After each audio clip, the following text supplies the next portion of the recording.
एकीकडे सरकारकडून एसटीची भाडेवाढ करण्यात आलेली आहे, तर दुसरीकडे नंदुरबारमध्ये भंगार बसमधून विद्यार्थी आणि ज्येष्ठ नागरिकांना प्रवास करावा लागतोय। अत्यंत खिडखिड्या झालेल्या बसेस प्रवासी वाहतुकीसाठी वापरल्या जात आहेत। अनेक बसेसच्या काचा फुटलेल्या आहेत, तसंच अनेक ठिकाणी पत्रे सुद्धा निखळलेले आहेत। जर भाडेवाढ होत असेल तर महामंडळानं नवीन बसगाड्या तरी उपलब्ध करून द्याव्यात अशी मागणी प्रवासी करत आहेत। आपण ही एसटीची अवस्था पाहतोय, पत्रे निघालेले आहेत, तसंच बसेसच्या काचा सुद्धा निखळलेल्या आहेत आणि ही अशी घाणेरडी आणि भंगार बस आम्हाला का दिली जाते असा रोष आता प्रवासी व्यक्त करतायत। जर तुम्ही भाडेवाढ करत आहात तर बसेस तरी नव्या द्या अशी मागणी प्रवासी करतायत।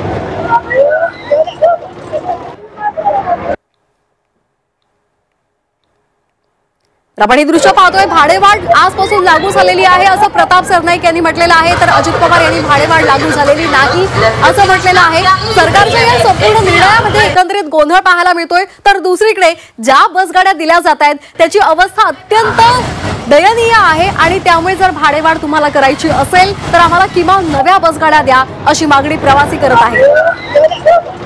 या संदर्भात अधिक माहिती घेणार आहोत आमचे प्रतिनिधी प्रशांत परदेशी यांच्याकडून। प्रशांत, आपण पाहतोय प्रवाशांनी संताप व्यक्त केलेला आहे, तुम्हाला भाडेवाढ करायची तर करा पण किमान बसेस चांगल्या द्या असा मुद्दा ते उपस्थित करतायत। काय एकूण भावना आहे? निश्चितच महाराष्ट्रामध्ये ग्रामीण भागामध्ये विद्यमान सरकारबद्दल रोष आहे, कारण की सरकार जेव्हाही चर्चा करते ती महानगरांच्या सेवा सुविधांची चर्चा करते, मात्र ग्रामीण भागामध्ये बसची भाडेवाढ करत असताना ग्रामीण भागातल्या बसची जर दुरावस्था पाहिली तर अत्यंत खिळखिळी झालेली आहे। अनेक बस या तुटलेल्या आहेत, गळत्या आहेत आणि कुठेही रस्त्यामध्ये बंद पडण्याची भीती असते अशी या बसची अवस्था आहे।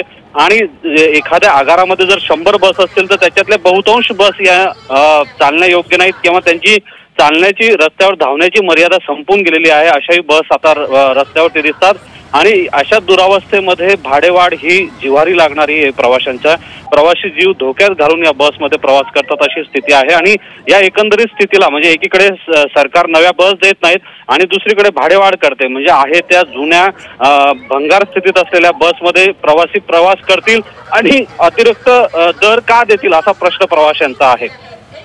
अगदी धन्यवाद आपण दिलेल्या या माहितीसाठी।